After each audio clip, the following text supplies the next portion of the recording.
In the year 2000, I started my second IT job, and it was for Dudley Jenkins list brokers. Now, everything about this job is to do with processing data. Now, you probably wonder what a list broker is. Well, when you receive junk mail, your name and address has been sold from a list broker to the people who send you the junk mail.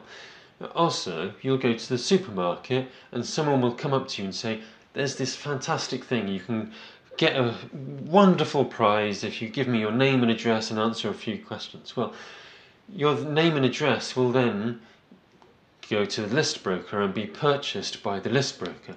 Obviously, you go to a couple of different supermarkets and you repeat the same thing. So your name has been repeated. Now, in the UK, there's something else. It's called MPS. If you do not want to receive junk mail, you can have your name and address MPS'd. So, in the list broker, we receive all this client data, and all of the heads of the list broker or the company directors get their names and addresses MPS'd. And then their names and addresses are added to the data, with a few spelling mistakes, because everyone makes spelling mistakes. People think, oh, I want to be clever, and when the person comes up to them in the supermarket, they'll add a spelling mistake to their name and address, or add a spelling mistake to their address. And so you still need to find these people, because they might be MPS, they might just want to be clever, but they need to be found in the data with those spelling mistakes. And so we write this code that processes the data to find the duplicates and to also find the MPS names and addresses. We then exclude the MPS. The data then gets sold, and it gets sold to people who sell the junk mail. And if a company director's name gets sold, the company director comes up to our desk and says, my name and address was MPS'd and we sold it to the client and it got sent out.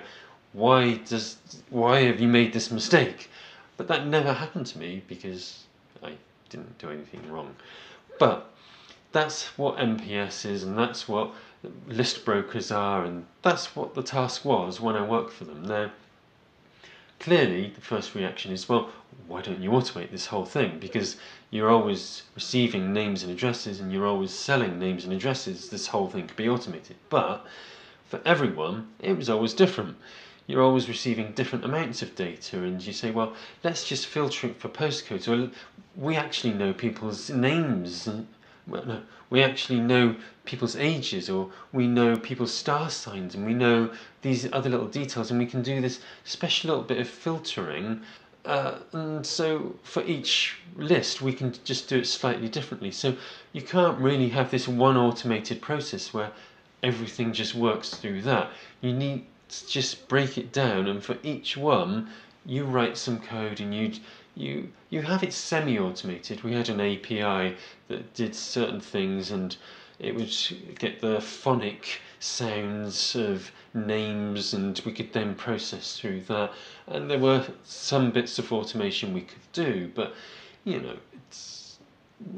we still had to write this code, and we still had to process all this data, and I had lots of different PCs all running different customers' data on my desk, and that was the environment we worked in. That's list broking.